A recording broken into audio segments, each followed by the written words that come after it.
Hi there. Today we're going to talk about split quotations. You've probably seen split quotations in books that you've read where there's dialogue, and split quotations can get pretty tricky. There's a lot to remember. So we're going to go kind of slow and make sure that we have all the parts that we need to do our split quotations and that we have all the punctuation that we need. So please write your name at the top. So sometimes the words that tell who is speaking come in the middle of a quotation. The first part of the quotation is a complete sentence. Use a comma before and then a period after the words that tell who's speaking. Capitalize the first letter in the second sentence of the quotation. So here's an example. Quotation marks. I live near the North Pole, comma, quotes, said dad, period. Quotation marks, there were no libraries nearby, period, quotation marks.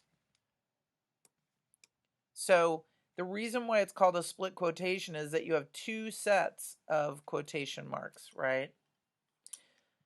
If the entire quotation is one sentence, use a comma after the words that tell who is speaking. Do not capitalize the first letter in the second part of the quotation. So here's another example. Quotation marks, I love to read, comma, quotes. He said, comma, quotation marks, so I found ways to get books. This is not capitalized right here. Are you noticing that? If there's a period right here, see how it's capitalized right here? So these two are very different. Here's a comma here. Here's a period here, right? And after commas, we don't capitalize, but after periods, we do. All right, let's correct these on the text, and then we're going to write them in below. And this is, again, going to be tricky because they haven't given us a lot of space. I read all the time, exclaimed Anna. It's nice to have plenty of books. This looks like Anna is probably going to have a period after it, right? So, no, let's see. Let's start out with our quotes. I read all the time.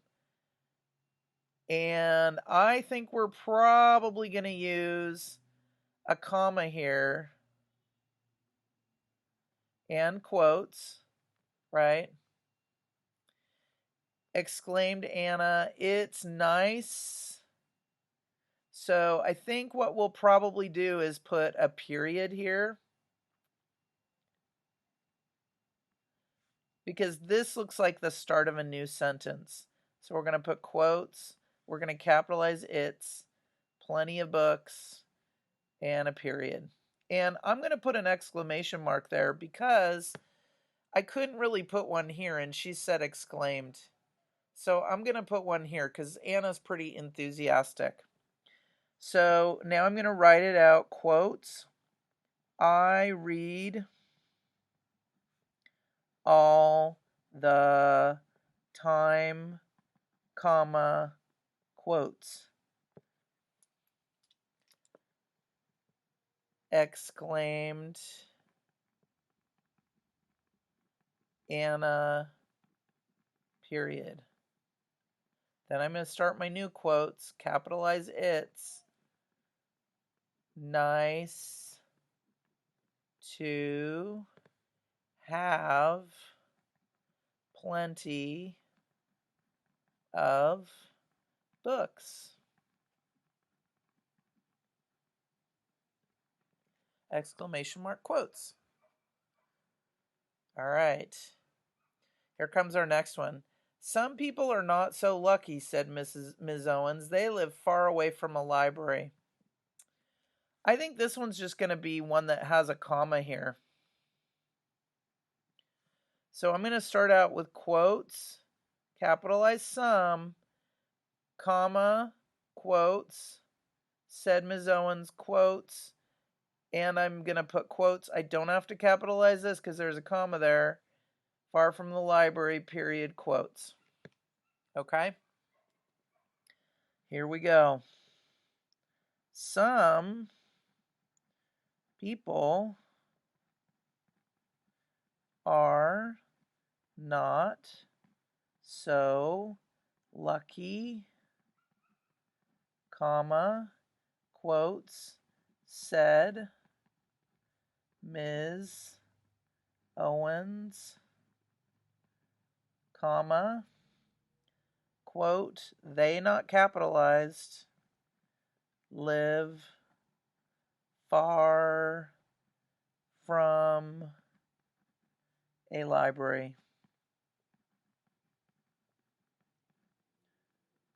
Woo! Ha! Take a little deep breath. Next one. How do they get books? Asked Anna. Everyone needs books to read. I think this probably is going to have a period right here, and that's going to be capitalized, right? So we're going to start out with quotes. How is going to be capitalized? Comma here, quotes. Asked Anna. Everyone with a capital E and quotes needs books to read. We can't put a question mark there because Asked Anna is following it, right? Unfortunately. So because it's a split quotation, there's not going to be a question mark there, which I know seems a little bit weird. Here we go. Quotes, capital H on how. How do they get books, comma, quotes, asked Anna, period, quotes, capital E on everyone. Everyone needs books to read. Period, quotes. Whew. These would even be hard for adults to do. These are hard for me to do. So I know that they're kind of tricky. I'm glad we're helping each other with them. All right, some people get books by plane, said Ms. Owens, and others get them by boat. That's definitely going to be a comma because there's an and here, right? So we're going to put quotes. And others get them by boat, period, quotes. Quotes here, capitalize some, comma on plane, quotes. So we're going to have quotes, capital S on some,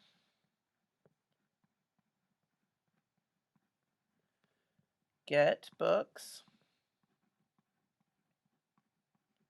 by plane, comma, quotes, said Ms. Owens. That's so weird. I had a teacher in middle school named Ms. Owens. She was kind of mean. Comma. Then we're going to have quotes. And we aren't capitalizing because there's a comma there. And others get them by boat. Period, quotes.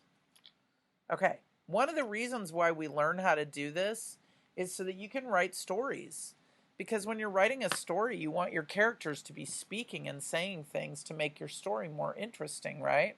So, one way to do that is by using some quotation marks, right? And split quotations make your story seem even more realistic because people don't always just speak in complete big, long, huge sentences, right? Sometimes they take breaths in between them. And this will help make your stories more interesting that you're writing. All right, hope this helped you a lot doing split quotations. And I will see you later.